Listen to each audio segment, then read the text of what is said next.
Bonjour et bienvenue. Allez, c'est parti, on plonge ensemble dans le monde fascinant de l'écriture arabe. C'est le début d'une aventure et on va la commencer tout en douceur avec les 3 toutes premières lettres de l'alphabet. Alors, comment on s'y prend? C'est vrai que de loin l'écriture arabe peut paraître un peu intimidante, mais en réalité elle cache une logique et une beauté qui sont juste là, à portée de main. On va voir que c'est bien plus un jeu de construction super intéressant qu'une simple liste à apprendre par cœur. Bon, par où est-ce qu'on commence? Eh bien, par les bases. La toute première info à avoir en tête, c'est la taille de notre terrain de jeu.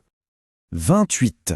Voilà, il y a 28 lettres en tout dans l'alphabet arabe. Franchement, c'est tout à fait gérable, à peine 2 de plus que l'alphabet qu'on utilise tous les jours. Donc pas de panique, le chemin est bien balisé.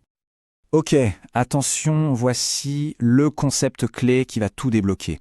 En fait, c'est un peu comme notre écriture attachée, l'écriture cursive, où les lettres se lient entre elles et changent un peu de forme pour que ça soit plus fluide. Et bien là, c'est exactement le même principe. Une lettre n'aura pas tout à fait la même tête si elle est toute seule, au début, au milieu ou à la fin d'un mot. C'est ça qui donne à l'arabe son look si élégant, si coulant. Allez, on attaque avec notre toute première lettre. C'est la base de la base, la fondation sur laquelle pas mal de choses vont se construire. C'est la plus simple et sans doute la plus connue, le alif. Et le voilà, ce fameux alif. Juste un trait, tout droit. Difficile de faire plus simple à mémoriser, non? C'est notre point de départ. Pour le son, c'est une voyelle, souvent un A, mais pour l'instant, ce qui compte, c'est de bien retenir sa forme. Un simple bâton.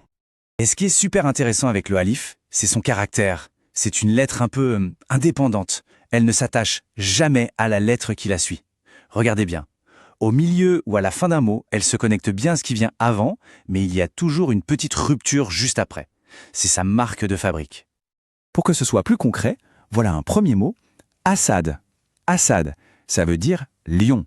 On entend bien le A au début. Assad. Et voilà, le alif commence le mot tout fier comme un lion. On continue sur cette belle lancée. Et maintenant, attention, on va découvrir non pas une, mais 2 lettres d'un seul coup. Pourquoi? Parce que ce sont ce qu'on appelle des lettres sœurs. En gros, elles ont exactement la même forme de base. Et ça, c'est une astuce géniale pour apprendre beaucoup plus vite. Alors, voici la première, la lettre ba. Le son, c'est facile, c'est notre ba. Et pour la forme, m'imaginer une petite barque ou un bol avec un seul et unique point juste en dessous. Ce point, il est super important. Un petit truc pour s'en souvenir, ba a son point en bas. Et contrairement au alif, le ba, lui, est très sociable. Il adore se connecter des deux côtés. Regardez comment sa forme s'étire pour donner la main à la lettre suivante, que ce soit au début ou au milieu d'un mot, tout ça en gardant toujours son précieux petit point en dessous. Un petit exemple pour la route, le mot beit. Beit, ça veut dire maison. On voit parfaitement le ba qui ouvre le bal avec son son b.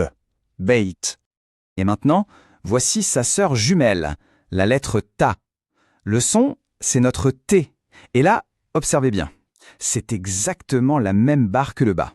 La seule, l'unique différence, c'est qu'elle a 2 points au-dessus. Un peu comme 2 petits yeux qui regardent. Et donc, en toute logique, le ta se comporte exactement comme sa sœur. Il se connecte des 2 côtés sans aucun problème et ses formes sont identiques à celles du bas, à l'exception bien sûr de ces 2 points qui restent toujours bien sagement au-dessus. Et l'exemple pour le ta, c'est le mot touffah.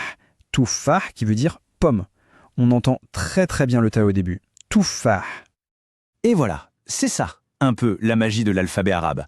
On a une seule et même forme de base, mais hop, on change juste la place des points et ça change complètement la lettre et le son. C'est une technique d'apprentissage super puissante. On mémorise une forme et on connaît déjà 2 lettres. Bon, à cette théorie, pour que tout ça rentre bien, le plus important, c'est de commencer à tracer et à prononcer. On va consolider ce qu'on vient de voir avec un tout petit exercice.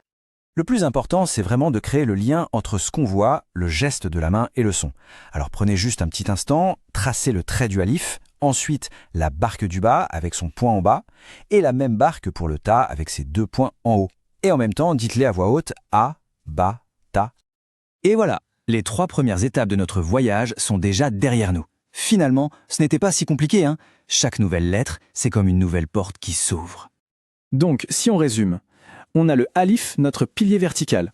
Et puis on a notre duo inséparable, ba et ta, ces 2 barques qui se différencient seulement par leurs points. C'est ce genre de logique, de schéma qui se répète tout au long de l'alphabet qui rend l'apprentissage beaucoup plus rapide et beaucoup plus intuitif qu'on ne le pense. On vient d'entrouvrir la toute première porte. Derrière, il y a 25 autres caractères qui attendent, avec leurs propres formes, leurs sons, leurs histoires. La question, maintenant, ce n'est plus de savoir si on peut les apprendre, mais plutôt de se demander tout ce qu'on va pouvoir découvrir grâce à elles. Le voyage ne fait vraiment que commencer. Surveillez le cours suivant. Si vous avez des suggestions ou des questions, n'hésitez pas à écrire un commentaire.